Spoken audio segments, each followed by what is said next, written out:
Yeah.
Daniels news. But as always, I'm Jordan Cruz, joined by my co-host Steven How you doing, everybody? and Bradley. What's up? All right, gentlemen. So we might as well get the elephant in the room out of the way right now. I know we all haven't got a chance to talk about it on the podcast anyway. I know we've talked some off mic, off camera about JT Daniels, the big news, WU getting the transfer from Georgia, former five-star player. I'll just let you guys take the floor. Just kind of what were your thoughts when it happened? Where were you when it came down? And what are your thoughts about the addition and how it affects the 2022 season? Whoever wants to go ahead, just go ahead and jump in. Bradley, I know you've been excited about this Oh from the yeah. jump. I don't know. So I don't know you who go ahead. hasn't been excited about this, to be honest. Right. True. But I was sitting there and I was talking to Ryder, shout out to Ryder. I think he's tuning in, so if he's out there yet. And he sent it to me first. It's the first place I saw it, and I lost my shit. And I immediately messaged you guys, and I was like, "We got him! Oh my god!" And it really does feel program changing. It's putting a lot of hype on it, and we're gonna break that down more. But like that's my first instinct to feel that way because this is gonna be the most highly rated quarterback we've ever had in a gold and blue jersey. So it's like it's hard to not be pumped about it. And I was like, I'll worry about making it rational in like a week or two. But right now, I just want to be pumped and excited because we got him. Like we got him home, boys. Country roads brought him here. Let's go. Absolutely. Yeah, I kind of seen. I, I didn't really want to get too excited before everything happened, but you know, right whenever he came to visit, you seen a lot of the players on the football team posting pictures with him there. Tony Mathis, had him, I guess, in his apartment or house or what, wherever they stay at. And so, the night before, I kind of once I seen all those things, I was like, I think we got him. So once the news broke, I wasn't so surprised, but getting him overall, I think it is surprising for me because as a West Virginia fans, we're not normally used to getting the big time recruits. And I mean, even though it is a transfer and he's went through the woodwork and whatever he's gone through, at USC and Georgia, I think that a program like West Virginia being able to get that kind of a player and that caliber of a player is huge for what kind of program we're trying to build and what Yeah. kind of program Neil Brown's trying to build, especially with with his back against the ropes pretty much in terms of having to win right away. You know, he's in panic mode, and I think that's with Graham Harrell as offensive coordinator hire. I think we've talked about that a lot. That was a home run hire. JT Mhm. Daniels is icing on the cake, in my opinion. So, you get a player that's played under Graham Harrell. You get Graham Harrell, who's a good offensive coordinator anyway. So you get a player that's experienced in his system. That only bodes well for West Virginia. I don't think that you can view that as anything but good. Yeah, well said. I couldn't agree more. I think it's big, not only for this season, but I think for the future of the program, as you guys said. I think it sets Nico up for better success in the future, or whoever that may be coming after JT. And so I'm really excited about it, just as you guys are. I think it's big. Like Bradley said, one of the highest rated quarterbacks to ever play for WVU, first 5-star that's ever going to suit up for the Mountaineers. 5-star coming out of high school, so that's big. J.A. Jones in the comments. Is JT on campus yet? No, not yet. Finishing up his spring semester at Georgia, enrolling in May, I believe, be in for fall camp. He'll be with the Mountaineers then, but I appreciate you chiming in. Anyone else that wants to chime in, we're on Facebook, live on YouTube right now. Just drop some comments, questions, concerns, anything. We'll Yeah, address it talk to us. here It's exciting. as we're live. Yeah, we love the interaction for sure. And then, of course, if you listen to the audio version here on the podcast, we flip this live stream into the podcast as well. But be sure and follow our social medias at WVU Country Roads on Twitter, and then, of course, Country Roads Webcast on Facebook for announcements when we're going live, and you can tune in and chime in live as well. But hey, if you listen to the audio version on the podcast, we appreciate that also. You can find that on any platform: Anchor, Apple Podcasts, Google Podcasts, Spotify, what have you. But anything else you guys want to add on JT, and we'll get into some spring storylines. I don't really want to add anything to it, but I will say that the thing that I'm most excited about JT Daniels isn't that he has a rocket of an arm. He does have a good arm, but he doesn't have a cannon. The kid is just accurate. I mean, that guy. Mm-hmm. I watched a lot of highlight tapes, as did a lot of West Virginia fans, I'm sure, on YouTube and things like that. But the I watched one video in particular that was all of his pass attempts, not just his highlights, but every single pass attempt in the 2020 season that he played for Georgia. And even the passes that were incomplete, there were a few that were questionable, but I mean, 99% of those throws were on the money and should have been balls that were caught. They were right in between the receiver's hands, and if you're a Division I athlete, I would say that you should catch those passes. So that's the main thing that I'm excited from, and especially I never was anyone that was down on Jared Deggy. I'll still stand by that. He was a good quarterback, horrible decision maker, and that's just what he is. As a facts. But that's why I think I'm most excited for JT Daniels, because he's the polar opposite in terms of what Jerry Deggy was as a quarterback. Yeah, and I think, Well like I said. said, I was super excited about him at first, and so now a couple of days later, I think that I'm having the same like realistic expectations, Stephen. Right? So it's like I know that he's going to come in, and a lot of people keep saying he's a wash. That's absolute garbage. You can't say the dude's a wash for the way his Mm. career's been. But what makes me excited is something that I've heard a lot of people from Georgia and USC talk about is how good JT Daniels' footwork is, right? And if you guys have tuned in to Graham Harrell's interviews, he's talked about footwork. He says, I want it to be left, right, ball's gone. Like, ball shouldn't be in your hand anymore. And I think that that's something that we see Neil Brown try to do, didn't succeed at very well. But he was so bought in on that kind of like idea of just like it suited his play. That's what we needed to be doing. And so you see that Graham Harrell's going to have a guy now that is like, oh, we've got a quarterback that knows his footwork, so he's going to be able to get these balls out when we need to get them out. And I think that that's going to help our offense tremendously. And so I think that that's why, like, if he succeeds here, that might be wise because he's just exactly what Graham Harrell's. I'm so glad you said that, because that's another thing that I noticed too was the quick release. He's got a very quick Mhm. release. It gets rid of the ball fast, and that's another thing. Something Even that though West Virginia Jared Daggy returns so much, struggled yeah, exactly. Yeah. Even though West Virginia returns so much on the offensive line, you know, I think that's a great thing for West Virginia. You have the opportunity to be able to get the ball out quick, and I don't know, we have a lot of different opportunities on offense that we didn't have last year, and I think that I'm so excited for this offense this season. It's just On how the right how track. it normally goes for West Virginia fans. It's going to flip over to the defensive side where the question marks lie this year, Yeah, that's a young unfortunately. Yeah, defensive backfield. it's that's the thing, is it's very rare for West Virginia to have the year where they both line up and the offense and defense are both good. The defense has lost a lot. I think going from 2020 to 2021, we saw the defense lose some key pieces and still remained steady and was a good defense. And so I'm hoping the same holds true this year. And we'll have to just wait and see about that. Jeremy Brinkley in the comments, Noel was a 5-star, wasn't he? Yes, Noel Devine was a 5-star. I may have misspoke and said 5-star, but JT Daniels Yeah, is the first Noel was. 5-star quarterback. Yeah, we've had a handful of 5-stars in the program's history, but never won at quarterback. Will Greer, I think, came the closest. Will Greer and Geno Smith, but they were both high-ranking 4-stars. JT Daniels will be the first former 5-star to suit up for the Mountaineers. So that's exciting for sure. I mean, that's another feather in your cap as West Virginia for recruiting, I guess. But we mentioned the defense, so let's talk a little bit about the defense. We haven't really got a chance to talk about some of the departures. I know we've talked about some on our last time we all three got together, but since then, of course, the big one, Akeem Mesidor. Um, Thoughts on losing Mesidor, and do you think West Virginia is in good hands replacing him with guys like Jordan Jefferson, Hammond Russell, or do you think the defensive line, which was going to be the strength of the team, probably may take a slight step back? What do you guys think?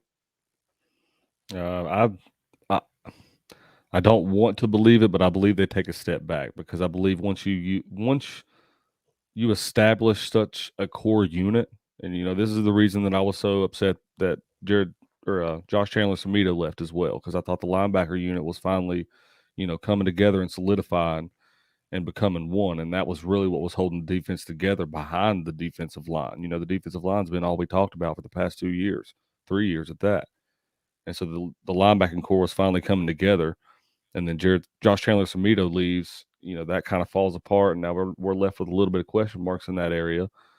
And now I think that even though we've got playmakers on defensive line still, I mean, we've still got Dante, we still got Taj Austin, we still got Sean Martin still there, but are those guys going to be able to have depth and going to be able to play at a consistent level every single game? I don't know. I don't know if they're going to do that because we've got that position especially has to have depth, and when you don't have depth, injuries become a factor very early in your season, and then it's hard to recoup from that moving forward because then you're left with trying to fill guys in at this position, and then this guy's losing you know experience at his other position, and then once by the time he gets back, everything's it's almost like a game of chess in terms of how everything works in that regard. I don't believe they're going to be they'll be good. I do think so. I think they'll be good. I believe in our defensive unit, and I believe in Coach Leslie has a good system in place, and I think he's proved that in the past couple seasons. But if they're going to be as good as they have been in past years, no, I don't think so.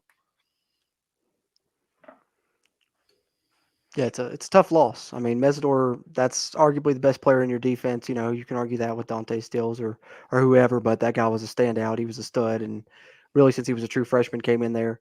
I think the defensive line has enough depth that I'm not too concerned. But losing a star, when you lose somebody with star power like that, it's gonna hurt.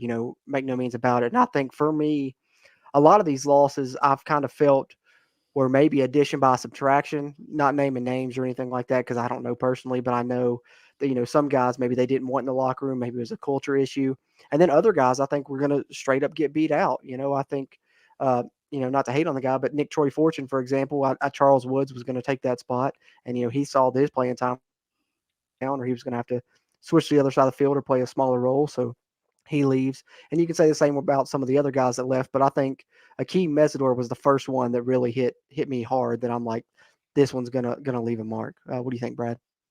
Yeah, and I think that that's because we've like, if you watch that Neil Brown interview, it was heartbreaking, and that's because Neil Brown praised that guy so much of just Neil Brown had said at one point in time he wished he had 11 guys on the field that would play with the uh, same speed and tempo that Akeem Mesidor did. You know what I mean? He said we want 11 guys on the field to play like Akeem.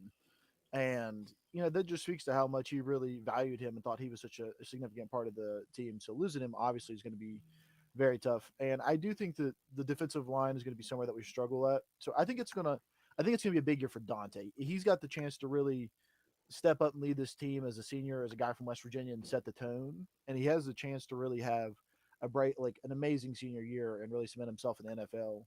Because they're doing for him what they did for Letty Brown last year, and so if he can just like take advantage of that and really just put on a performance this year, because I mean he's gonna be the only one trying it out there, not the only one trying it out there, because we've got a good defensive line, but I think he's got a chance to really just put his name out there this year.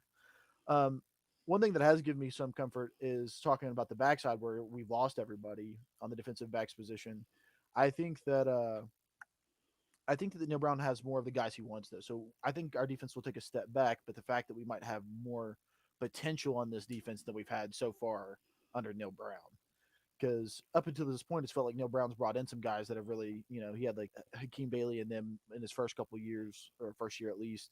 And then Mhm. he had some transfers come in that really stood in there and held that position down. And so now he's got some of his young guys that he's recruited in the last couple years that are exactly what he wants. They wanted speed, and like half the guys at our defensive backs position right now are track stars in high school.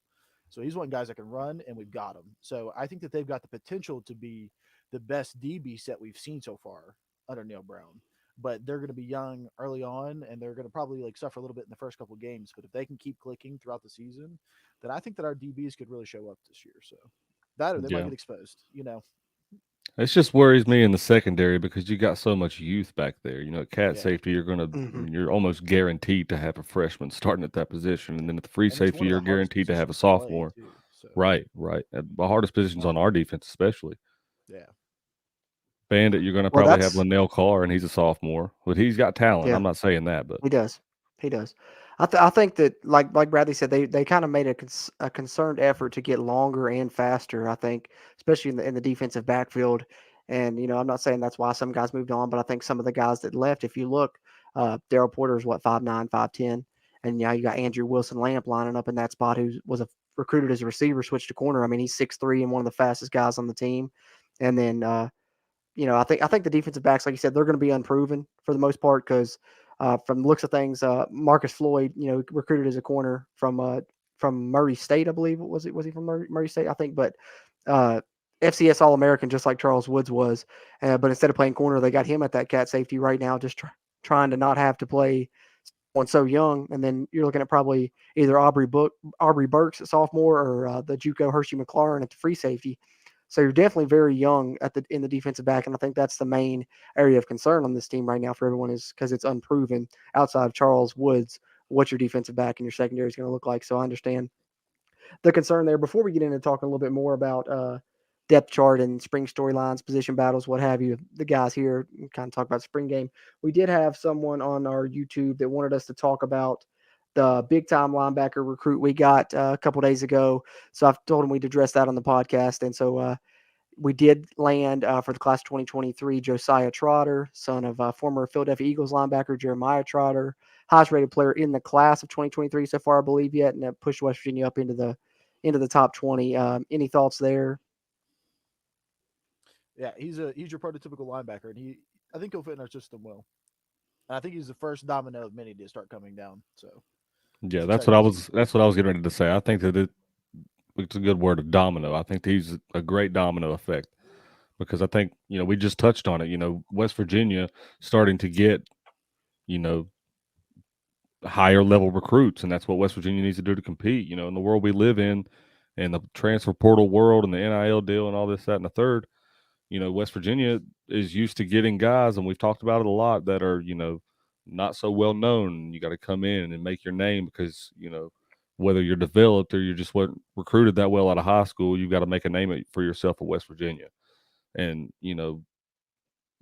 the years of that aren't here anymore because kids aren't going to stay around for 4 years, let alone 2 or 3. So I Right. think West Virginia having to get these higher level recruits is a must, for one, because if you're going to be able to compete at a high level consistently and be where West Virginia has been, then you have to get those types of those recruits moving forward.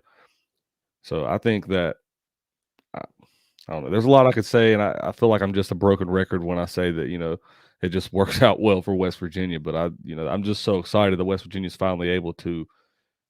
It was one thing when we got Noah Devine and he got a 1 yard gain, and everybody in Milan Puskar Stadium went crazy because we got a 5-star recruit that I remember that. finally got on campus and was playing for us.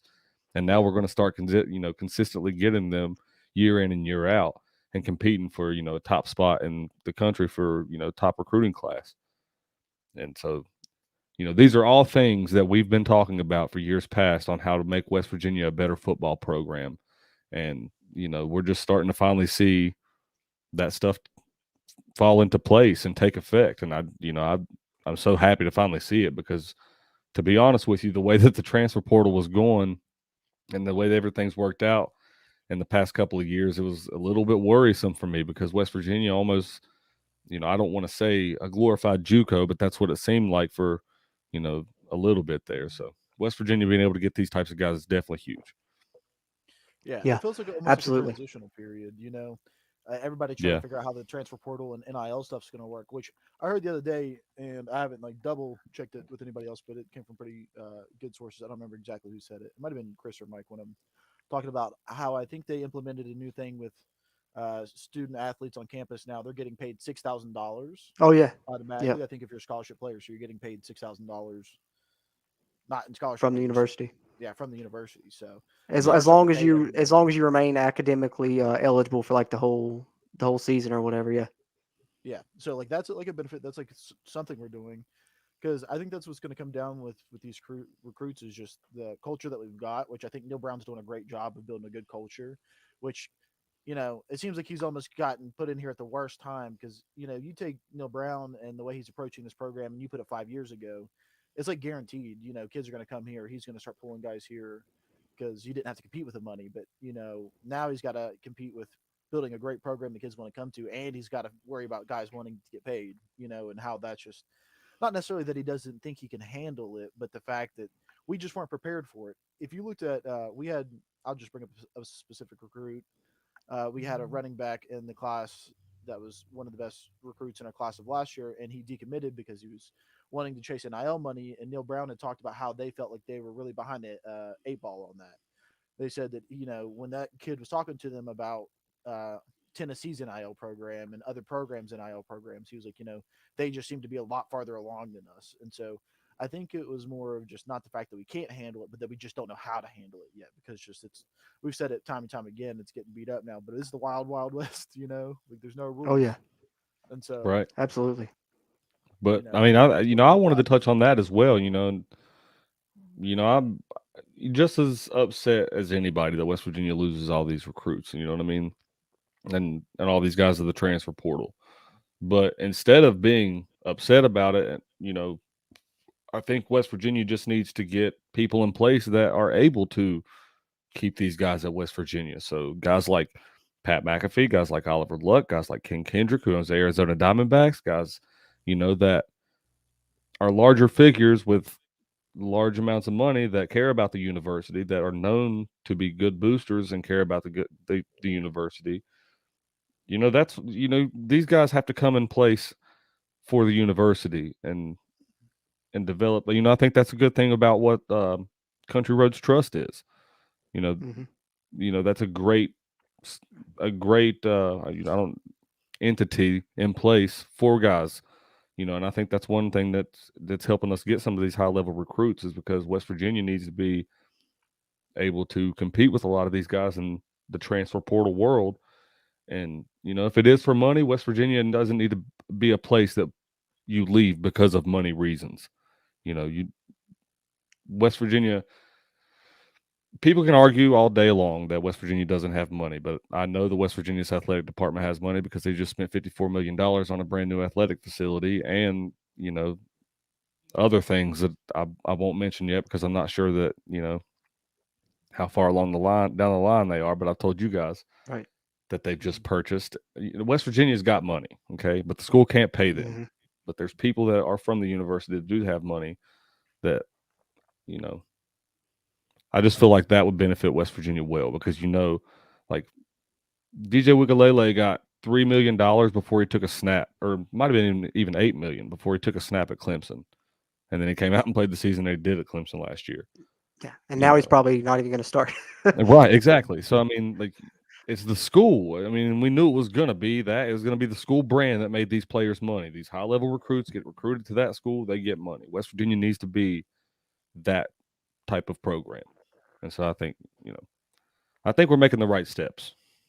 Yeah, I think so. I think it's uptick on upswing, and shout out to Louis Burgos. Hopefully that answered your question about the linebacker. We think that he's a domino that's going to really get things rolling even more for this 2023 class, and really big to get NFL, legacy like that with his dad being an NFL player, and of course picking us over Clemson and South Carolina and Penn State. That's big when you're competing with those for recruits.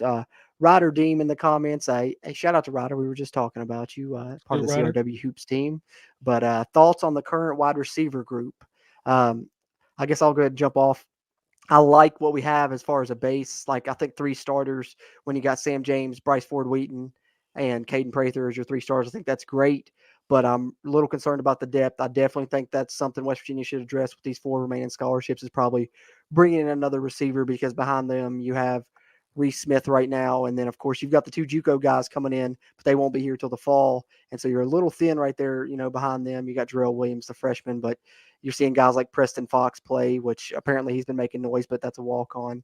So, I mean, who knows if he's going to factor in the fall. But what are your guys' thoughts on the wide receiver core right now? I feel like it's a big question mark, obviously, but I'm not as worried about our wide receiver group. I don't think that they're going to be, we don't. I feel like we don't have that person yet that really puts us over the top at wide receiver. Like we got some guys that have had some decent seasons. Sam James, in my opinion, Sam James and Bryce Ford Wheaton have both had one good season each in their 3 years here. It's felt like I Yeah. don't know if that's the exact number on it, but that's the number I'm going to put on it. I would agree with And that. so, we've seen that they have potential to be really good. Now, could that be the quarterback play? If we get a better quarterback, are they going to excel and be really good? Or is it still just, we've seen their best? They might have a good season. I don't know. I think that's going to be up to them as players and how they approach the season. My thoughts on it, I think you might have one of them really step up to their potential. One of them might flop. And when one of those guys flops, maybe another guy steps up. I really like Reese Smith. I think Reese Smith's going to be an unsung hero going into Mm-hmm. the season. But I think you're going to see very early on that guy catch a lot of balls. And I think that's because he just runs really solid routes and he just gets open. And it's hard to not throw to that guy when that's what he does. On the other hand of it, I think that instead of going for a transfer, why we don't think we necessarily need a transfer is I think that we've got potential for Caden Prather to really take off this year. And I know Mm-hmm. that's dropping a lot of pressure on the guy, but if you guys have been watching the program like all of us have been, everybody's pretty much had their binoculars on this kid for since his senior year of high school. Couple years now, Already, yeah. yeah, everybody can see what the kid did in high school, and it was super impressive. And what we've seen of him so far has been really good. And Neil Brown says it every time he goes on that Caden Prather's got the potential to be special. So I think maybe bringing in somebody that competes with him might take away his chance to shine. Plus, right now there's not a lot of great options at wide receiver in the transfer portal, in my opinion.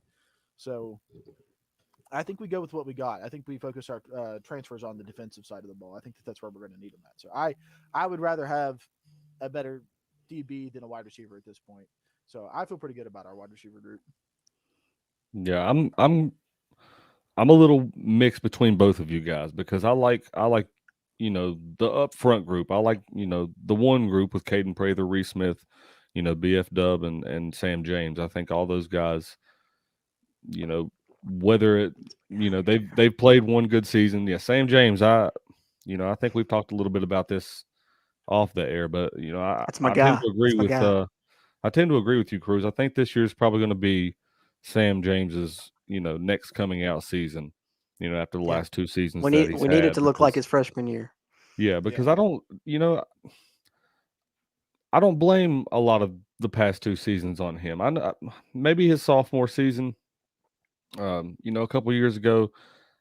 I think that year was really maybe I don't want to say his fault, but maybe more so his fault because I think he had such an excellent freshman season that a lot of the spotlight was on him his sophomore year. So Mm-hmm. I think he got double teamed a lot more. He got targeted. The spotlight was more on him, so it made it harder for him to get open in space.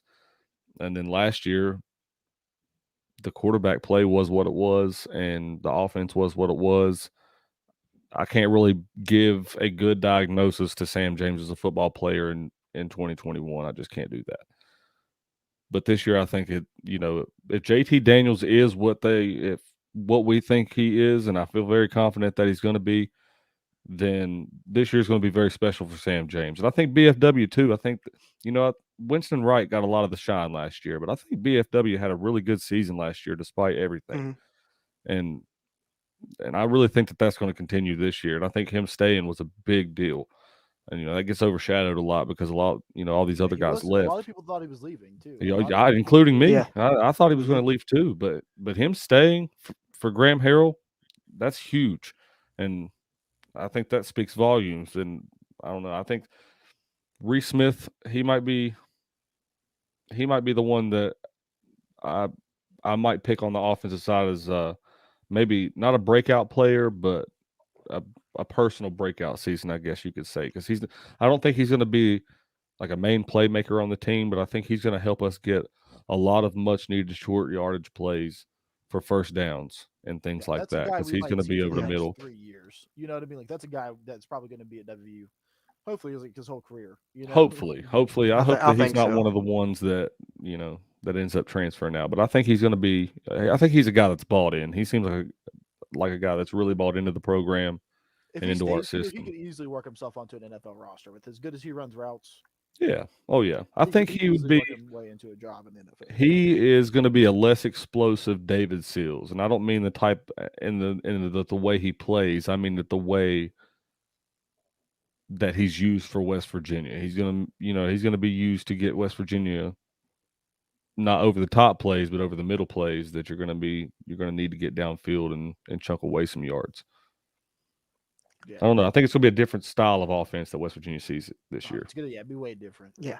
It's gonna be weird, different to see how these guys are utilized. And personally, I know a lot of people made a lot about Winston Wright leaving. And I'm not trying to knock the guy. I don't want to hate on the guy. Whatever. I hope he has a great career. I know he's recovering from a pretty bad car accident, trying to Not me. get it going at Florida Hope State. that's But okay, but uh, I don't hope he has a great career. I hate Florida State. Sorry. Go ahead. yeah, well, but no, I was just going to say that I think Winston Wright is a lot like some people want to say about my guy Sam James is that Sam James was great in freshman year and then never really. To me, Winston Wright, year to year, I didn't really see that much improvement. To me, he was still the same player he was when he was playing, as a freshman, or made some standout plays. Think of the Baylor game when he ran that kickback. And last year at the beginning of the season, that Maryland game when he took those kicks and then the next game took that kick back, I thought he was really going to have a huge year. And yeah, he was the team's leading receiver, but it wasn't like he was the go-to guy. He was the leading receiver only by a few yards. And I think Sam James led in touchdowns and Bryce Ford Wheaton led in catches, maybe. I'm not sure, but they were all three right around there. So I don't think it's as big of a loss as people are making it out to be, especially when you still have Sam James, you still have Reese Smith. And I think Reese Smith could fill that role just as good as Winston Wright did. And I think Winston Wright Reese Smith, has better hands, although he may not have the speed. And I thought Winston Wright was great straight line speed, but he wasn't very shifty. And I'm telling you guys right now that my guy that I'm looking for this year, I don't know if it's going to be my, breakout pick or anything, but this JUCO we got coming in, Jeremiah Aaron, that's going to be here in the fall. I think he's going to play in that slot with Reese Smith and Sam James. He's going to either play that Y behind Sam James or behind Reese Smith in the slot, I think. And he's a guy that I think can really make some plays. I think he's got the same speed as Winston Wright, a little bit taller, and I think he's more shifty. And I wouldn't be surprised to see Jeremiah Aaron end up as our kicker punt returner either. I really like that guy. I don't know if JUCO sometimes takes him a second to catch on, so maybe later in the year when he really starts to get it. But I think Jeremiah Aaron has a lot of potential. But I think. that's Go no. Go ahead. ahead. Go ahead. Oh, I was just going to move over to the defensive side of the ball real quick Yeah, because I was gonna do the we same talked thing. so much So go about right ahead. we talked so much about the receivers for a few minutes, and there's not really so many guys on campus right now. You ain't really got a lot of guys to talk about. Most of the ones Yeah. we've seen the ones already, except for a few guys on here, Michael Evans and Jarrell Williams. I Yeah. haven't seen them I think the much reason why film we on look them, at either that is one of just them. because, like, is JT Daniels' talent going to be squandered if we don't have somebody that can catch the ball? Like, what's the point throwing the ball if we don't got a guy that can catch it? So it's like, Well, that's the thing for me. I think our guys have proven that they can catch the ball. They've got good hands. They just Mhm. yeah, couldn't get they the definitely ball proved to that they them can get last better year. at it at least. You know what I Yeah. mean? When It Well, they was could, they had the so many drop issues, underthrown 2 passes. years ago, but I think last year they really, corrected those drop issues that they had, especially, Sam and I think Bryce had a little bit of issue with it the year before too. But I thought last year they were solid. We didn't see very many drop passes, and when they were open, and they got the ball, they called it and made plays. So And I've we seen a should lot of have a people better as wide the receiver knock coach on this year JT. too.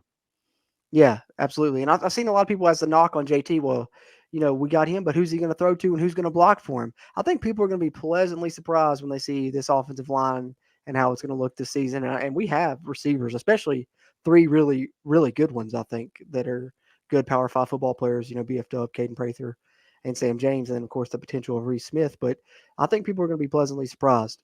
Well, I think that too. Our offensive line last year going into the season, we felt confident about it, but there wasn't so much set in stone as there is this year. You know what I mean? Doug Nestor hadn't played a snap for West Virginia yet. Why Yeah. Milo hadn't played yet.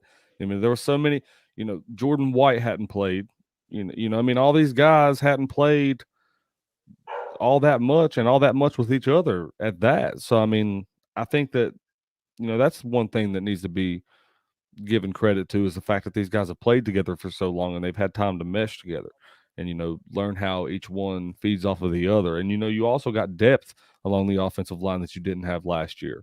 You know what I mean? You got guys like Chris Mayo and Jordan White back there that I really feel more confident in this offensive line than I have in a long time.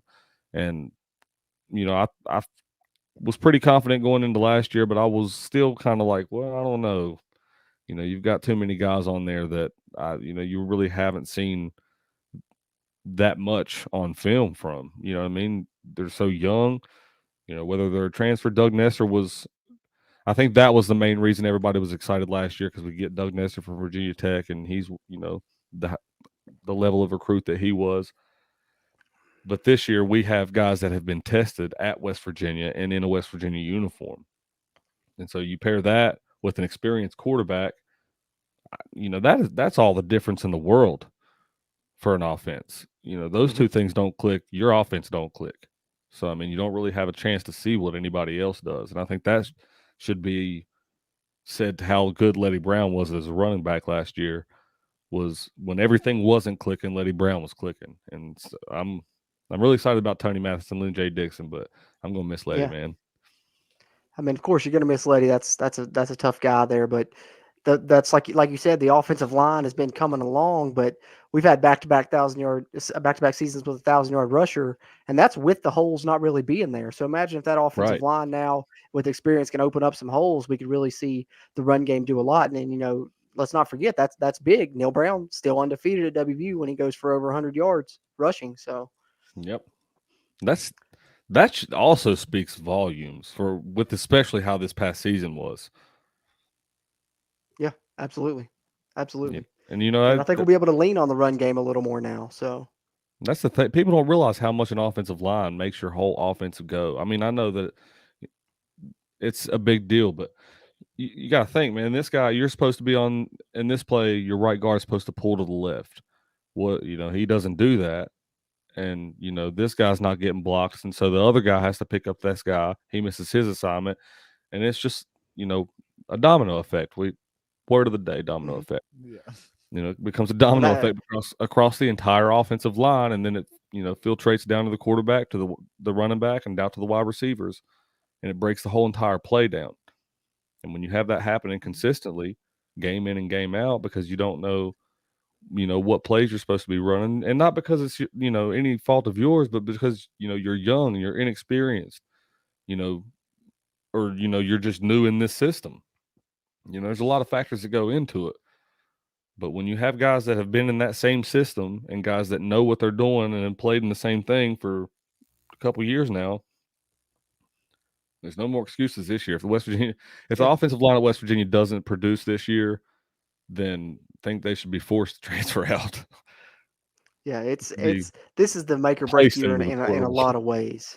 Right. Right. And I think Matt Moore spoke to what you said a lot about this is the first time, I don't remember if it was on the Climbing the Mountain, the Country Roads Trust podcast, or if it was one of his press conferences after practice. I can't remember, but one of the things he was talking about is this is the first year he's had, players with experience on the offensive line. And a lot of people have been hard on Matt Moore, myself included, and rightfully so, but also he's done a little bit, with less. If you look at it, he's had to play true freshmen.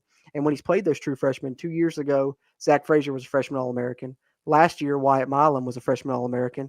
So even though he's had to play these young players, he's getting them to perform. But what he said that really stuck out to me was this is the first year where he feels like he can teach nuance things to this offensive line, whereas the past 3 years, he's literally had to make sure, okay, where are you going on this play? The play's going to what side? Where are you moving to? Just literally the basics of knowing who they're supposed to block and where the play's going. And now, that's second nature to him, and he can teach more nuanced stuff, get those guys up to the second level, open the holes. So I think the offensive line is really going to turn a corner this season. And, Matt Moore may have taken some criticism, but I think maybe this year we'll get to see what he's fully capable of as an offensive line coach when he has experienced players, whether that ends up being good or bad. I'm thinking it's going to be good, and I'm hoping it's going to be good, but this is the year where you can really judge him, I think. But that's enough on the offense. We'll come back to the offense a little bit. Let's flip over to the defense. I kind of went through and made a little makeshift too deep for myself, just for us to have some discussion points. So I'll just kind of run through this right now, the kind of the way that I see it. And this is only the players that are here for the spring. I'm not including anybody because we just wanted to have a little spring football discussion. But defensive line, I think you're looking at Dante Stills, Jordan Jefferson, and Taj Austin as your first three, followed probably by Sean Martin, Eddie V, Jalen Thornton, and then you can factor in Linnell Carr, Hammond Russell, Saki Lawton. So you're pretty deep there on the D line. Will linebacker, Lance Dixon, Exree Lowe. Exree Lowe, of course, out for the spring, but he's going to be there. Jairo Faveras playing there. Mike linebacker, you got Lee Koba, and behind him right now you have the walk-on Caden Visor. Then at Bandit, you got Jared Bartlett and Ja'Cory Hammett. One corner, you got Charles Woods and Malachi Ruffin backing him up. The other side, Andrew Wilson Lamp taking the first team snaps right now, and Mumu Ben Wahad backing him up. At Spear, Davis Mallinger, the redshirt freshman, arguably the fastest guy on the team, track star. Excited about him. Name Muhammad and Christian Stokes. Free safety, you got Hershey McLaurin and Aubrey Burks. And then at Cat, you got Marcus Floyd. So looking through this for me, I think West Virginia has 4 scholarships left. I think you definitely want to add another linebacker because you don't want to have Lee Koba and then a walk on behind him. You want to have somebody else there at the mic backing him up. And then, of course, I think that secondary, you need to add either a corner or a safety. But just kind of running through there, what are your guys' thoughts? Anything that sticks out to you or anything you think West Virginia needs to address on that defense as we head into the summer, getting ready for the fall and have a few scholarships left to hand out? No, one guy I really wanted to talk about, one guy I'm really excited about is Lee Koba. I touched on Josh Chandler Mhm. Samito transferring out and how much that hurt. Not only the linebacker core, but the entire defensive side of the ball and our whole unit. I think he's a good guy to come in and fill that gap because he brings a lot of excitement. He brings a lot of energy. He hits hard. Um, he says that his favorite player to watch growing up was Carl Joseph, and it's just kind of funny how he ended up back at West Virginia. But I think from what I've been looking at, he's going to wear number 8, and I think he's going to be a great player in I do at that too. Mike position. Man, I really am excited to watch him play. Yeah, I think so too. He's got a chance to be. I know we were talking, before the show started. I think you did a good job of adding guys that can be leaders. The middle linebacker, that Mike Backer is kind of like the quarterback of the defense. And I think you added a great guy there that's a great leader in Lee Koba. And Hmm. then of course Yeah. JT Daniels, what you mentioned that on offense. And I think with Lee Koba, you're kind of getting back to somebody that's more athletic, which we kind of saw with Tony Fields before Josh Chandler Samito moved there last year. Love Josh Chandler Samito to death, but he's not the most athletic. He's a great downhill player, over 100 tackles, sound tackler. But I think with Lee Kobe, you got somebody that can match up man to man and pass coverage as well as, make those tackles and kind of move side to side on the field and make more plays maybe. But Bradley, what about you as far as the West Virginia defense? Anything that stands out to you?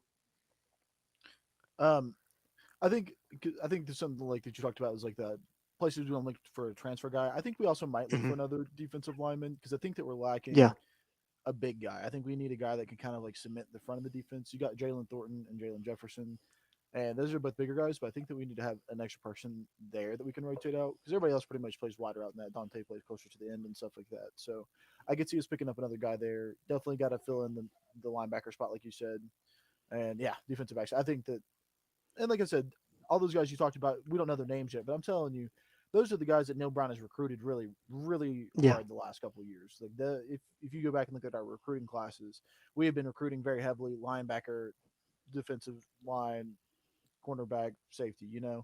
And so I think that even though you don't know those names and it's easy to draw a question mark on them, like I said, they are the speedy, long guys that Neil Brown's really wanting right now. And if those guys can catch on to the system pretty quick, then they might not miss a beat back there. I'll tell you yeah. another one I'm excited for is Mumu Ben Wahad. Oh yeah, Hmm. that guy's gonna I be think you were the he's one very that brought talented. him up. The first person to mention him was Bradley, Yeah, Bradley and was on him early. yeah, very early. And then I went and looked him up, and that kid he's so good, man. He's quick. He hits hard. He's gonna be really good in that secondary for West Virginia. I don't know about immediately, because it's so hard to gauge whether freshmen can come in and make plays nowadays because some of them do and some of them just don't. And so I don't know if it's going to be immediately, but I think midway through the season he's going to catch a stride, man. And I think this defense might hopefully find itself if they, if they even miss anything. Because the last couple of years we've been saying the same thing. We've been expecting the defense to kind of take a step back. Because we keep having players transfer out and we keep having to fill these gaps and you know Jordan Leslie just keeps coming back and being like, "Look, man, I'm telling y'all, I'm a coach. I do this." He does do it. He does do Shout out to this. him. He earned that raise he got this off season. But Yeah, he no, did. I agree with you guys. I think you definitely want to add secondary, maybe D line, definitely linebacker. But I think that other corner spot on the opposite side of Charles Woods, which I could go on about Charles Woods. I think he's going to be one of the best corners in the Big 12 this year. Guys, Country. a stud. I'm yeah, maybe in the country. I'm talking like. He reminds me of when we got Rasul Douglas, and Rasul that first year kind of came on towards the end, just like Charles Woods did last year. And then the next year, Rasul, it led the nation in interceptions. Not saying Charles Woods is going to do that, but he has that potential. But the He other does side throw it well. of the corner on the other side, I think is interesting because Andrew Wilson Lamp, as we kind of mentioned earlier, really long, really fast, playing there now. Him and Mumu kind of competing there. But I think Jacoby Spells is going to factor in there as well. Yeah. Yeah. Highest rated recruit in the class. And I think if he's as talented as we all think he can be, he may have a chance to come in and play right away as a true freshman there. So that's interesting. And another thing that Yeah. stands out to me is I kind of think that they're going with packages. It seems like they're going, at one position they may have two different body types. For me, I look at Spear, which I hope St. McLeod recovers and gets a factor in there. But for now, Davis Ballinger is playing there, who I think is the fastest player on the team, and I love to see that. But he's kind of smaller, faster, more of a corner safety type body. And then you're going to have Jasir Cox coming in from North Dakota State in the fall, and he's more of a linebacker, longer, bigger type body. So I like how they have, at the same position, two different body types depending on who they're playing or what package their team is in. They can bring in a bigger, more physical guy, or they can put in a speedier, better coverage guy at that spear position. And they're doing that kind of across the defense, I think. And I think that's really smart. Yeah, I like that too because that gives you options that you can mix and match depending on who you're going to play that day and what style of offense you're going to play that day. Because some guys or some offenses in the Big 12, they're more fast. Some offenses in the Big 12 are, they have a lot more size, like Oklahoma and Oklahoma State. Those guys are a lot more. There's a lot bigger up front. So I think West Virginia is going to be able to adjust to different, people that they're playing game in and game out. Um, I really like. I just lost my train of thought. Sorry. Um, I Hey, really like happens. Charles Woods. Yeah. Charles Woods, man. That's the I was getting guy. ready to say, That's the getting guy. ready to say something about him. Lost my whole train of thought. Got off on a Hey, tangent. Happens a lot. Sorry about that. it'll come back around. Hey, Yeah, it's but all it's Charles all Woods, good. man, you might as well just add an O in to Woods. Yeah, he plays. He's been looking like him. Plays like a young version of that guy does. Absolutely. Absolutely. Let's flip over to the offense, kind of do a little rundown real quick. What we've been seeing in the spring. Quarterback, the way that I've seen it, this is kind of the order that I have him in, just judging by what I've heard and whatnot. I'd have Garrett Green 1, Nico Markiel 2, and Goose 3. Running back, also kind of a toss up. And I think that just kind of like I was talking about on defense, where they got two different body types. I think you're looking at that at running back as well. You got two kind of faster guys, Justin Johnson and Lynn J. Dixon, and then two power guys in Tony Mathis and Jalen Anderson. And I think all four will play this year. I got it: Tony Mathis, Lynn J. Dixon, Justin Johnson, Jalen Anderson. Outside receiver, Bryce Ford Wheaton, and either Preston Fox or Jarrell Williams behind him so far. The wide receiver, you've had Sam James with Grayson Malashevich behind him. In the slot, Reese Smith with Preston Fox behind him most of the time. And then on the other outside receiver, Caden Prather and Jarrell Williams. Tight end, Mike O, of course, out for the spring. So you've been seeing a lot of Brian Palendi, the transfer from Colorado State. I think he's going to be good. And then you also have Traylon Davis and Victor Wickstrom. Left tackle, of course, Wyatt Mila moved there, and then Chris Mayo behind him. Left guard, James Gamitter with Donovan Beaver behind him. Center, Zach Frazier, Jordan White behind him. Right guard, Doug Nestor with Nick Malone behind him. And then right tackle, Jaquay Hubbard's been running first team with Brandon Yates dropping the second team right now. But that's one of the battles that's ongoing there is right tackle. We'll see how that shakes out. Moving forward, I think the line's really solid. I think the right tackle is the spot you got to solidify. But what are you guys' thoughts on the offense that we've seen so far in this spring? And, the quarterback battle that's going on. Of course, JT is going to factor in later, but what we've seen so far in the spring, what are your thoughts on the quarterback and the offense in general and just kind of anything that stands out there? I don't know about seeing so far, but I think that this Saturday, in the Gold Blue game, I think that's where you're going to see, you know, a good amount in terms of who's going to be ran and with the first team and the second team. A lot of things can change for the fall as it always does. But for Tony Mathis, Lynn J. Dixon, Justin Williams, and Justin Johnson. Sorry, Justin Williams. Wish we could have got that guy. yeah, alternate Justin universe. Johnson. Yeah, Justin Johnson. I think for the guys like that,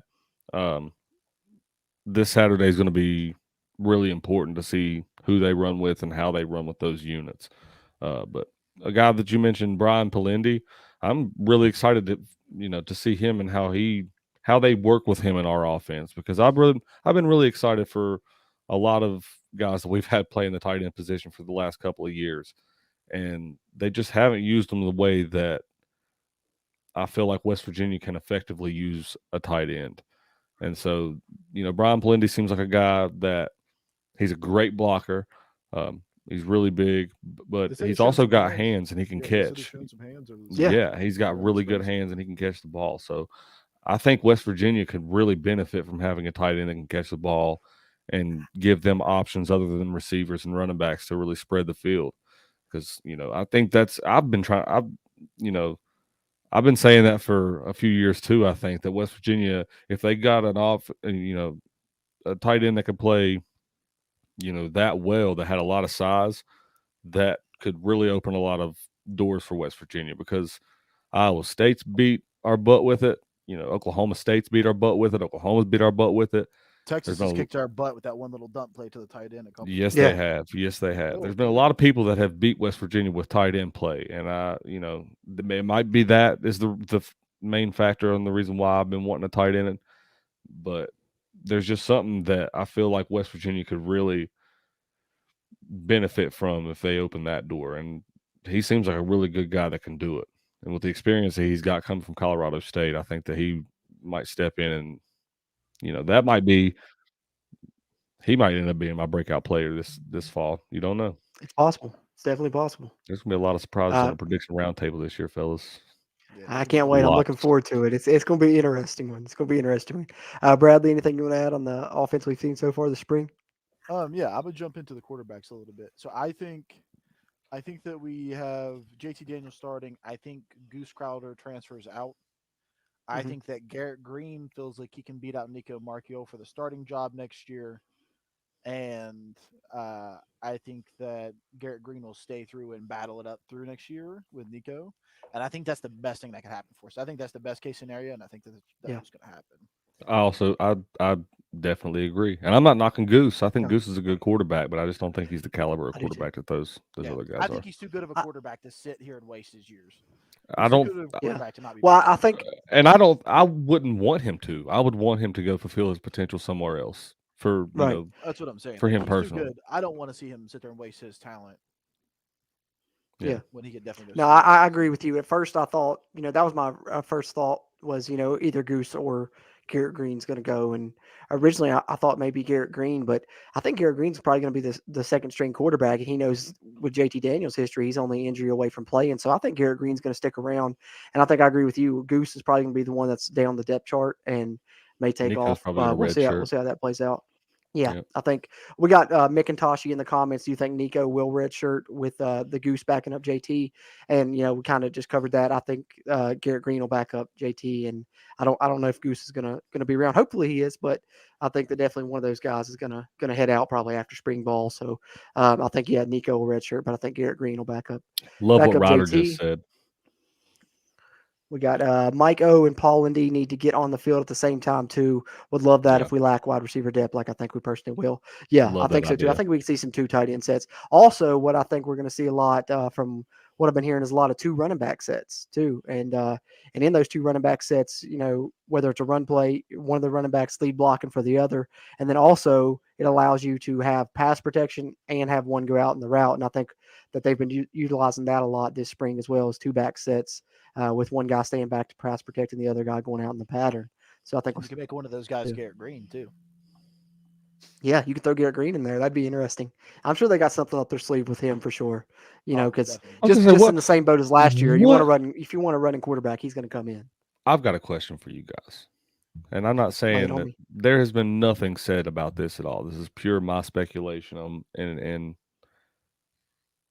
I've got a cousin that mentioned it to me, and ever since that he said it, I've just been thinking about it. What if Garrett Green switched to wide receiver? They I think could. he'd I be a mean, great slot receiver. I don't know I what his also hands are do. I like, but also he do. definitely has the speed and stuff for it. I think, yeah. he's an athlete. Quarterbacks usually have great hands. See, I'm thinking we put him at running back and we hand the ball off to him and let him throw the bitch.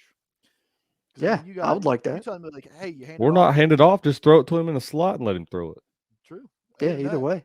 but like Jordan talked about last year, if Garrett Green was to get his, route, wide receiver routes down to just like one route that he could just focus on, you just hand it off to him right there in front of him, let him stare one guy down, and if he's running down the field, if the guy's following him, then you keep the ball and run, and if he's got him beat, then you just chuck it. And that would be such a hard play to defend. You'd have to see it coming, but It's just maybe hard for not. me to think that West Virginia's going to have that style of offense this year. They're I really don't like know. their style of offense is going to be so.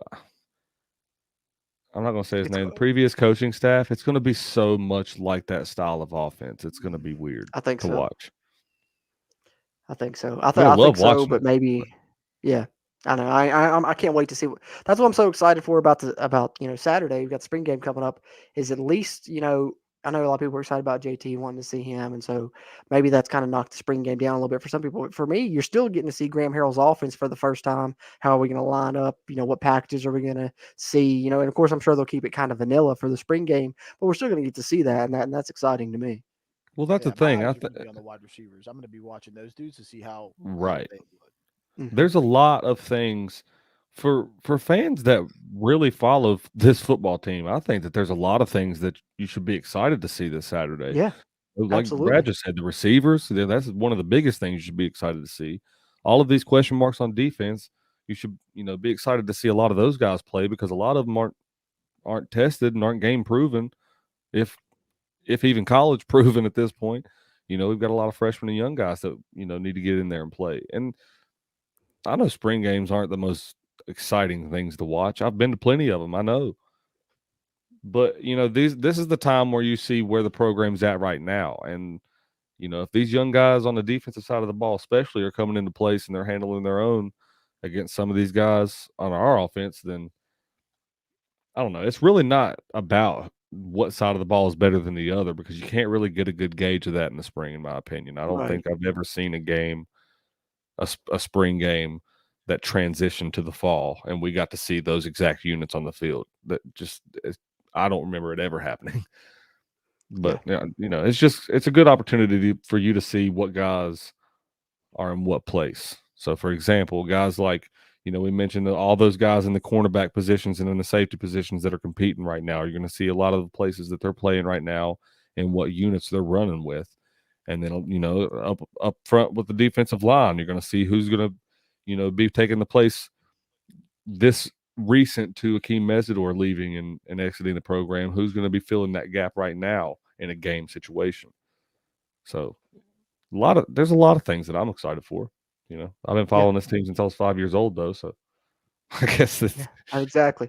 Well, we're diehard. We love it. So I'm excited for it. But Ryder in the comments, I say the last 4 spots should be right tackle, wide receiver, linebacker, and defensive back. I think Jordan Jefferson eats this year, so I think we're all right on defensive line. What say you? I agree with that for the most part. I don't know if I would get a right tackle unless it's a guy that is going to come in and take over that starting spot because that's you got 2 guys competing there already. If you add offensive lineman, I think it'd be purely for depth. But I think with these 4 spots, you want to add guys that are going to factor in this year. I definitely agree with wide receiver. I definitely agree with linebacker. And I definitely maybe honestly I may go two DBs. So me personally, I may go wide receiver, linebacker, and two defensive backs with the last four scholarships. What about you guys? What do you want to see West Virginia target with these last four scholarships? I wouldn't be mad to see. I know Brad said that he wouldn't really want us to go after receivers that much. I wouldn't I mind think to it would see have to be maybe. an elite receiver. I think it'd have to be a stud. Yeah, I wouldn't mind to see one receiver out of the transfer portal. The rest, I would go defense. I think you got to get at least one, just for depth Yeah, purposes. Even if it's a multi-year guy, then that's good. That's one thing I've noticed with the transfer portal is that if you go get in transfer portal and you get a guy that has 2 or 3 years, then you've pretty much secured that guy's going to stay in your program because players can only transfer once without sitting out. So if you get a guy from the transfer portal with multiple years, he's not going to want to transfer and sit out. So you pretty much lock that guy in. right. So True. basically, the transfer portal is becoming the new high school recruits with Yeah, lesser I They've mean with that's been less a it's years getting of that way. eligibility. I mean, it's that's been a essentially big what it's title become. here recently. Is a lot of high schoolers have been getting kind of upset about the transfer portal because it's kind of like throwing their recruiting for a loop. Yeah, Well, I Because mean, like yeah, because like these it's coaches going are like to. recruiting these high school kids and they're like, oh, why do I recruit you when I can just grab a duplicate you out of the transfer portal and put him in my offense, like my defense right now? And yeah. so Right. it's like Well, a that's a lot of kids are upset about it. Like yeah. they've been throwing a fit. That's one way to think about it. At the same time, though, if those kids are getting upset about it, then take your time and decide where you want to be before you commit Yeah. somewhere. Right. That's like I don't But see, like I he don't thought know he what thought he to. was doing that, and so it's like because you gotta think like they didn't prepare for this, 3 years ago when they were a sophomore in high school. Talking to these schools in the first place, like they didn't expect to just get to their senior year and then get, shafted because of the transfer portal. Like they didn't see that Yeah, coming. So like they thought they were doing that probably. I guess Yeah. so. That's what I'm It's saying. It's such a complex Yeah, it's the it's a thing. whole new wild, game. wild west. It's a Wild, wild whole new west. game. No Yes, Absolutely. it rules is. for That's the some best reason. way. Just That's the no best way to put it. rules. Well, fellas, Uh, y'all ready for some Mountaineer multiple choice? Let's get it. Ready. All ready. right. Let me grab the Mountaineer multiple choice trivia 10. I think it's the first time we're playing Mountaineer multiple choice on a live stream. So no hints in the comments. I'm watching y'all on there on Yeah, please YouTube give and me hints. Facebook in the comments. Give Don't me don't be Yeah, hints. giving Bradley away might no need answers. Help, hints. help me out. Y'all might need to give But Brad some hints. for those of you that don't know, this is our game show. We like to end each podcast with Mountaineer multiple choice. I got a 10 here full of W football trivia questions. We'll ask each one of them. Correct answer is worth 3 points. If the person gets it wrong, other person has a chance to steal, and that's worth 5 points. And we're going to let Bradley and Steven battle it out here. Bradley, I think you went first last time, so Steven, we'll start with you this time. Okay, Let's see what we got. I'm See what we excited. got. See what we got. I gotta get some more trivia questions soon. Yeah, how about I come up with the trivia questions? I quiz you two. That'd be a much more Not a fun. bad idea. Yeah. All right. No one at WVU has thrown for more touchdown passes in a single season than me. I threw 42. Who am I? A. Geno Smith, B. Oliver Luck, C. Mark Bulger, or D. Will Greer? It's either Gino or Mark. I'm gonna go Gino.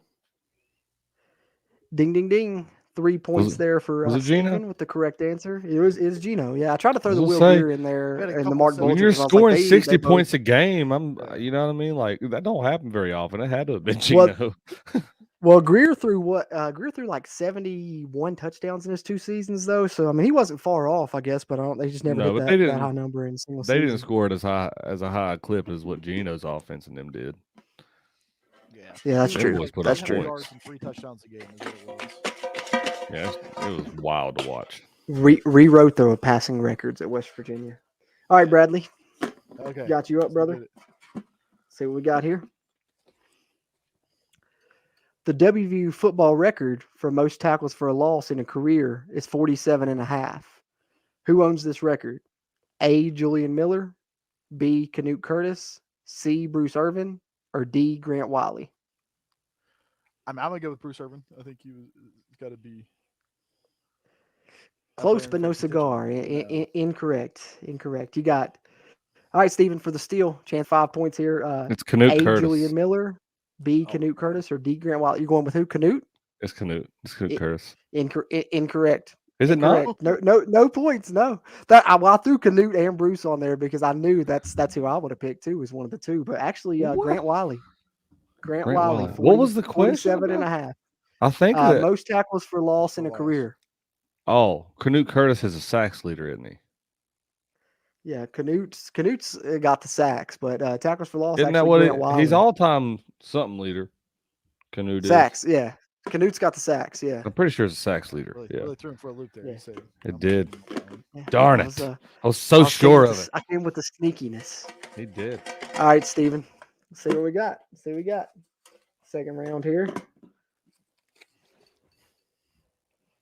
The most consecutive completions a quarterback at WVU has thrown without an incompletion is 21 in a row. Who owns this record? A. Mark Bulger, B. Geno Smith, C. Will Greer, D. Rasheed Marshall. This is a tough one. Yeah, that's a tough one too. That could be any of them. Yep. It could be any of them. I'm not going to say Rasheed. Not because he wasn't consistent, but just because he was more of a runner. So I don't think he would be the type to throw for 21 passes without an incomplete. I'm going to go Mark Bulger. Incorrect. Bradley, chance to I steal. wasn't confident Take in 5 that. points. I think I remember this a little bit. I think this is Will Greer. Incorrect. Man, this is the was first, it I think it's the Geno? first time I've stumped Geno- y'all a couple times. It is Geno Geno. hit it for It's 21 Geno. straight. That's crazy. Yeah. Huh. I would have probably picked Greer too, personally. So Yeah, because I feel like Geno, they were just slinging it all the time. So it's just like, Yeah, honestly, in my mind, Geno was my last choice. So that was, you stumped me, man. that's a That was a good one. I was I like, also thought first I time also I've had a Rasheed couple might be stumps. Sneaky, like, when he did throw it, he just happened to hit, 21 in a row between a couple games or something, I was going to say, when they're scoring at that high was clip, gonna say- man, you couldn't stop them there for a little while. Well, I was about to say, I don't know, Rasheed and them, they luckily, there's probably, I don't know if he threw for 21 times in a game a lot. I don't know if he Much threw less 21 times in his completions in a row. career. Well, I thought I didn't throw that split, much, like, man. I thought it had been split like over like two games, but even then, that's a lot. So Oh, Yeah, this it one's tough too. This one's tough too, Brad. I'm not gonna lie, but Hey. hey, I got faith in you. All right, Bradley. Brad. 25% chance. Let's go. I hold the WVU football record for most rushing attempts in a game with 45 carries. Who am I? A. Quincy Wilson, B. George Allen, C. Amos Zaraway, D. Avon Coburn. I That might know is- 2 names on that whole list. Okay, I'm gonna go with Quincy. No, incorrect. Steven, chance to steal. You got B. George Allen, C. Amos Zaraway, D. Avon Coburn. Oh, my Lord. Avon? Was it Avon? Nope. And man, I got 3 stumps in a row right now. Jesus. Was it It's- Amos at least? No, it was George Allen. Oh, so it's the one guy I didn't know.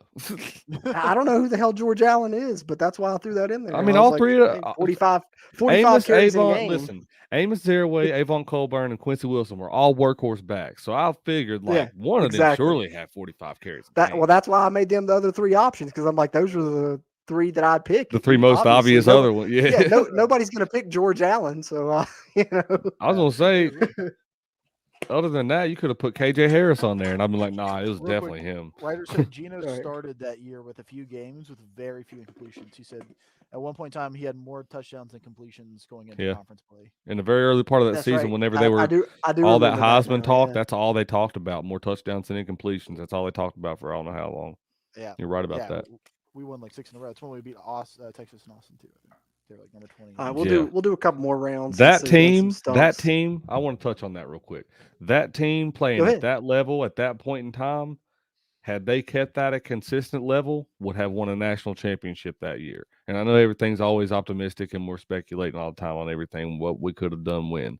But fellas, I hope y'all can agree with the way West Virginia was scoring the football at that time. If their defense would have played even semi-well, Yeah. they would have done some. Yeah, we No, would. if that- there's no stopping them. If that team had even a decent defense, they would have won the Big 12. That's what Easily. that offense would. That defense didn't deserve that offense. They didn't deserve to touch. I don't want to harp on them too bad because I know. Some I good know. players in It that brings up defense, but tough memories. That was a really talented offensive team, and you finished what 7-6 or whatever. Whatever. You know, yep. it is what it is. All right, we'll do a couple more rounds since we've had some stumps. Give you all a chance to get some points here. What is it Steven, right now? so 1-2 on to you. 0. I think it's just I three in think this it's just segment. 1-0 at this point. I Yeah, don't think yeah. I've only Steven's got got one. 3. Yeah, Steven got 1. That's it. Just 3 points right now for Steven. That's it. All right, Steven. I had the highest ever passing efficiency rating in one season at WVU when my passing efficiency rating for the year was 164.01. Who am I? A. Geno Smith, B. Major Harris, C. Pat White, or D. Jake Kelchner?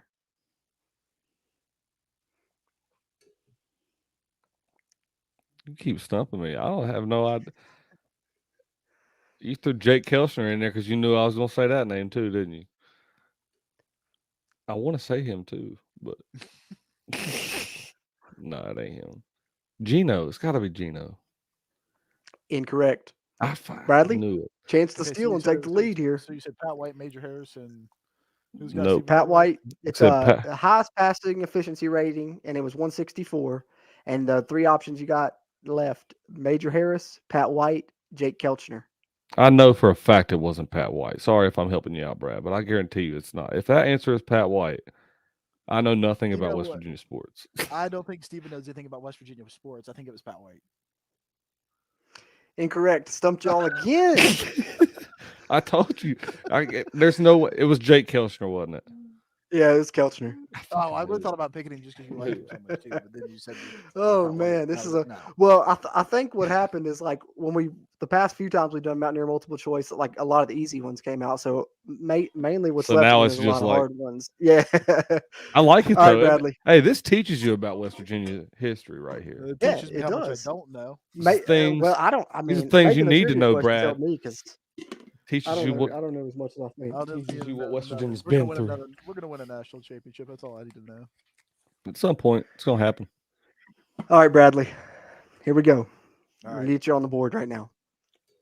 The WVU record for highest yards per reception in a Mountaineer career is 20.9 yards per reception. Who owns this record?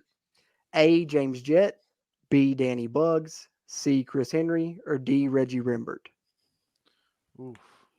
All right, give me the names again. You got James Jett, Danny Buggs, Chris Henry, or Reggie Rimbert? I'm good. Danny Buggs. Wow, right on. There's 3 Yeah. points for Bradley. Got it. We're tied up. Tied it up. Tied it up. Tied You it would up. have We'll do stumped me another on that one one. too. I was gonna say Reggie. All right, final. We'll do final round here since we started with Steven. We'll make this the final round. Oh, okay. The tiebreaker round. All right, Steven. I have the top 2 longest non-touchdown runs in WVU history and the second longest touchdown run in school history at 92 yards. Who am I? A. Tavon Austin, B. Noel Devine, C. Steve Slayton, or D. Major Harris? I want to say Tavon. I remember looking this up, and I want to say Tavon. But it's Incorrect. no. Bradley, chance to steal. 5 I points. suck. You got Noel Devine, Steve Slayton, or Major Harris? Repeat the question again.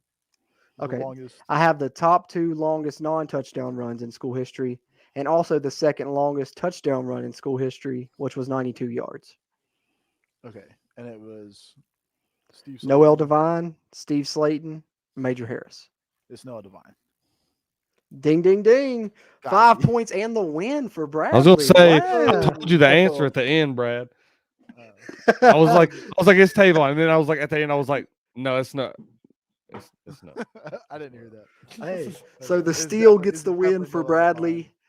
Devine. 8-3, Bradley with the win. Bradley, Down to victory Brad. speech.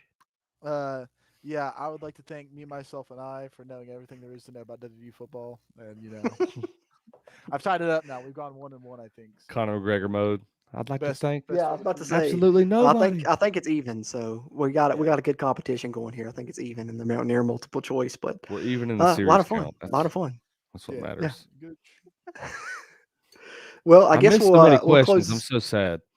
Need to refresh my Hey. memories. It was fair. It was tough questions all around. I think he cheated. I don't know. I guessed really well on the one question. It's okay.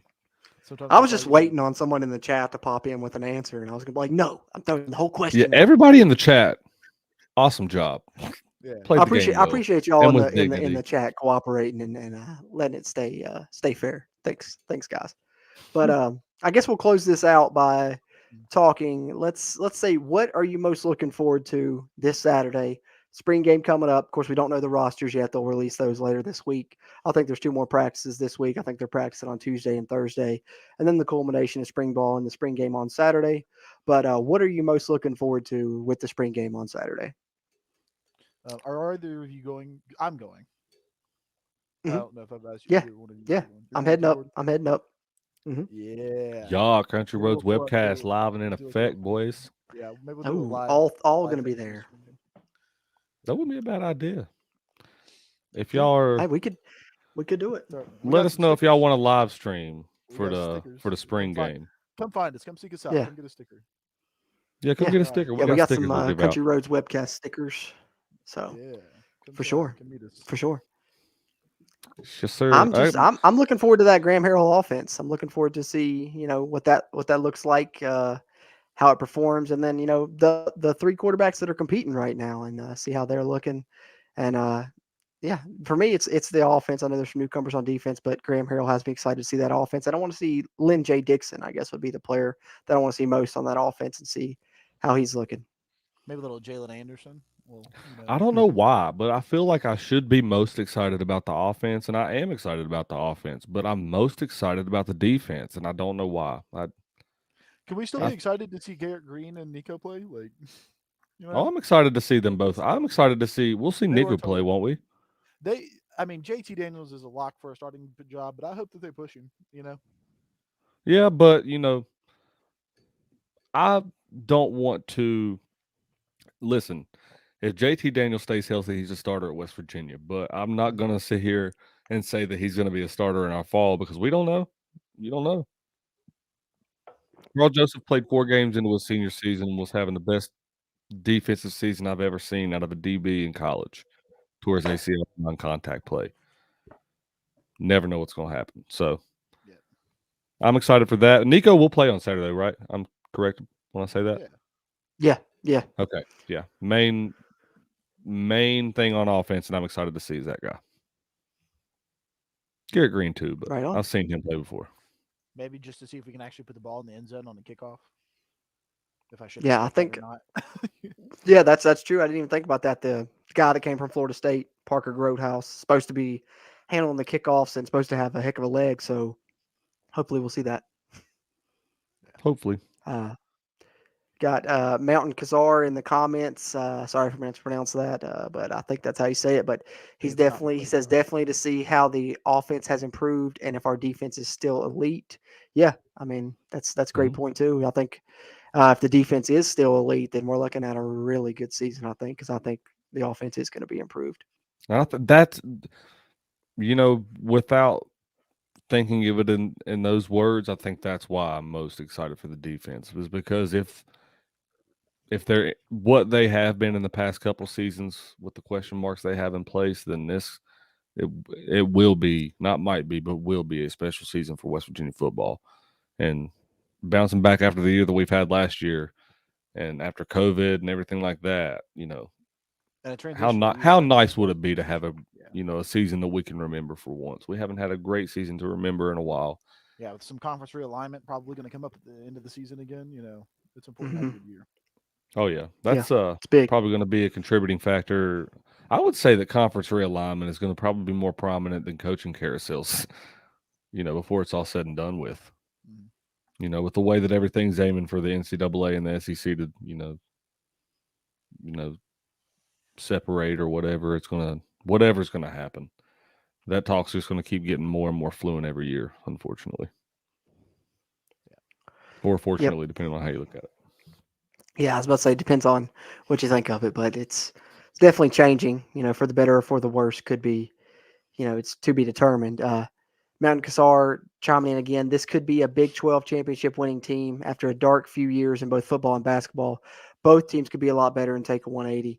Yeah, I agree. I Absolutely think this agree. is the most Yeah. excited I've been for a football season since probably 2018. I think, the conference is wide open. You got new staffs in a lot of places, new staff at Oklahoma. You got new quarterbacks in a lot of places. And so I think West Virginia has just as good a chance as anyone this year. I think that it's a good Mhm. chance for football to make some noise. And I've already made the bold prediction. If you watch the JT Daniels video, that I think West Virginia is going to be a top 3 team in the conference this year, and I'm sticking by that. Don't know what the actual prediction will be. You'll have to tune into the season prediction roundtable we have in August to see that. But I agree, this could be I a think good year for West Virginia. I think it's a good time for West Virginia to do so because Texas. I don't know if they've declared themselves as back yet or not, but they will at some point, and they're not going to be. So there's that, and then Oklahoma, I think will finally. I said it last time whenever the Lincoln Riley took over, but I think this time they actually might take a step back and regresses in terms of how talented they are this year in the next few years. I think their time in the Big 12, the rest of their time in the Big 12 will be filled um, trying to get back up to that talent level. And they probably get there once they get back to the SEC, but I don't know. Them losing Lincoln Riley in such in the way that they did is going to hurt their program because it's not like it was when Bob Stoops stepped down. I'm sure that the people in the administration seen that coming. Lincoln Riley was already in place. It wasn't such a shock. Lincoln Riley was just like, "Look, I'm out," like, Yeah. and left. It took half the players with him, Yeah, and then took Yeah, half the that's players, and true. that's the and then half the thing too recruiting about got it. from him. Yeah, you don't have Mhm. hardly anybody in play. You don't even have your backup quarterback that you had last year at Oklahoma. So I mean, Yeah. I'm Yeah. I'm Well, not It's saying gonna be it. and I'm not saying it. We're but getting blown out by 80. I don't care. don't jinx it. But I mean, Send it to even the looking round at table. Baylor and Oklahoma State, the two teams that played for the Big 12 title last year, Oklahoma State brings a lot back, but they have a new defensive coordinator now, and that defense was the strength Yeah. of their team. So we don't know how that's going to pan out. Baylor, they had what 15 seniors or something like that. So they were really solid, and I think they'll be good again. But they lost their running back that was their star, and they lost all those players on that defense that was senior laden. So I think it's up for grabs right now of who the favorite is even. So West I Virginia was has a gonna say It's chance. gonna be fun. It's gonna be a this is fun the round most table. wide open the conference has been in a long time. Yeah. When we're Mhm. talking about when we're making our picks for the year, it's gonna be spicy. Oh yeah, it's going to be interesting. I'm excited to see it play out. But Yeah. anything else you guys want to add before we wrap this up? I know we ran a little long, but we all three haven't been together in a while, so it was only right. Yeah, I was gonna say I feel like I've been going off the top of the head about everybody that I've been excited for. So I Yeah. think I'm good for Get, today. get it out there, man. You gotta get. I've been so Gotta get it excited to out. be Yeah, on a show, man. It's just Yeah. Free my dude. it's Tell him to great. come pick me up a job. yeah, man. I don't want to say the job because they might find me Yeah. on here, but Yeah. it's not a fun place, Yeah. man. If they listen to it for an hour and 22 minutes, then Just so y'all know, I've been wanting to get back on here for a long time. yeah. All Love y'all every back. watching right now, we've been wanting to get on here, Yeah. but That's right. Love Right, it, man. we're we How it back back. is. now. We're back, Can't and go right. This could we'll be a be playoff back game again for us. after the Could be. spring game. We're going to have a live stream as well, kind of recapping the game, going over what we saw, what we liked, stuff like that. We'll have that coming hopefully this weekend sometime, but at the very, very latest next week. But we'll keep you updated on our social media pages is where you can find that. Check us out on Twitter at WVU Country Roads, Facebook Country Roads Webcast. If you're watching this live on YouTube or if you're watching the playback on YouTube, hit that like button. That helps us on YouTube.